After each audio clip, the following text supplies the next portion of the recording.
Hello, Rick here with a lore spotlight video to look at one of Trek's underappreciated background characters. Well, in this case, a ship. You know, you get those characters that orbit the main cast. They're named and relevant for a while, but not essential, but are recurring members of the crew? Well, the USS Hood is one of them. Only made from metal, and 466 metres long. Also warp capable. Look, my point is, the USS Hood is an Excelsior class starship that has a legacy all of its own. And by this I mean that, like the Enterprise, it is named after previous Starfleet vessels, and even previous vessels that predate mankind's exploration of the stars. There have been several naval vessels termed the HMS Hood as far back as the 19th century, with the latest being an Admiral-class battlecruiser. In accordance with its namesakes, the Federation-built vessels often found themselves engaged in combat too.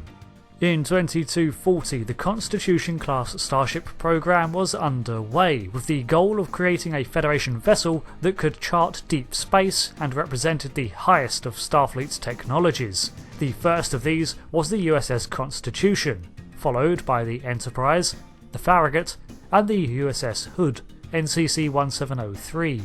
Like the other Constitution-class vessels, the Hood was easily able to be refitted and overhauled, being one of the first to receive the new phaser arrays. This vessel was assigned a myriad of captains over its life, suggesting that it, unlike the Enterprise, was often kept within arm's reach of Federation space. Captains Michaela Harare, Kenneth Dodge, Mark Rossiu, Glenn Barton, Joaquin Martinez, Hugo Revere, and Commodore Lyle Craig.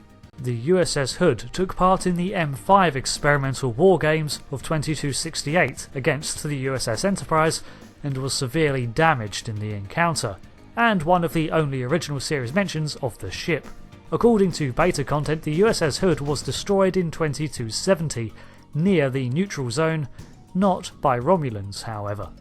The replacement vessel, the Excelsior class USS Hood NCC 42296, was seen a lot more frequently in the next generation. Commander Riker served as its first officer from 2361 to 2364, before transferring to the USS Enterprise NCC 1701D.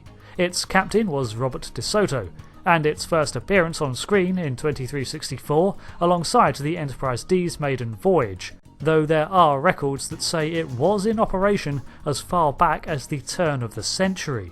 As an Excelsior-class vessel, this could be the case, the project being initiated in the 2280s. However, the registry number seems to indicate a later date of commission than the early Excelsior classes, as they bore the registries starting in the 2000s.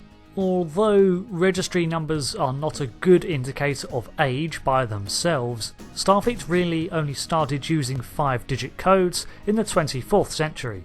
Of course, there was some early model of the USS Hood that bore the shorter registry, so perhaps it was changed at a later date.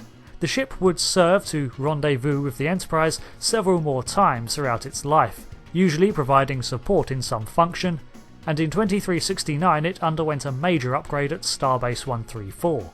This was just as well, as soon the Dominion War erupted and Starfleet suddenly found itself switching to military operations. This was true of the Hood too, as it took part in Operation Return, the Cisco-Ross planned mission to recapture the Bajor system from Dominion forces.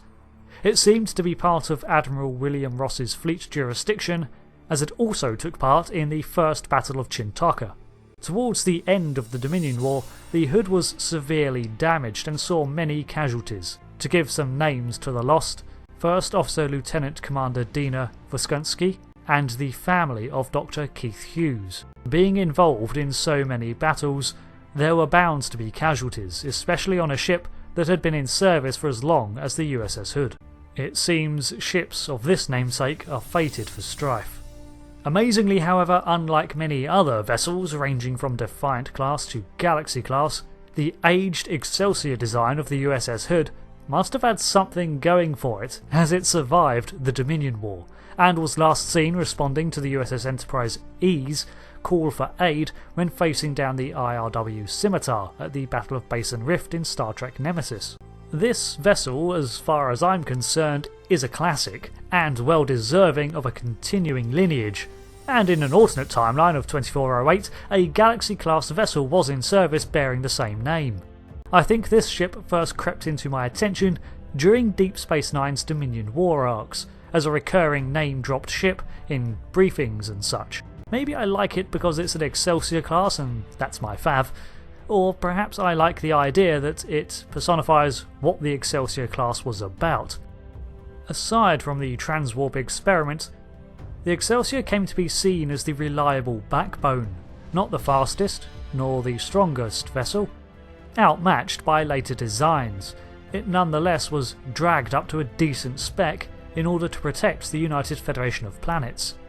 There are a couple more ships that share this sort of treatment, and although I enjoy seeing new ships and designs, it's also nice to see this sort of universal consistency brought to bear in the franchise, one of Star Trek's greatest strengths. Anyway, thanks for listening. Would you like more of these videos on ship lineages? I'm sure there must be others. Until the next vid, I've been Rick, and goodbye.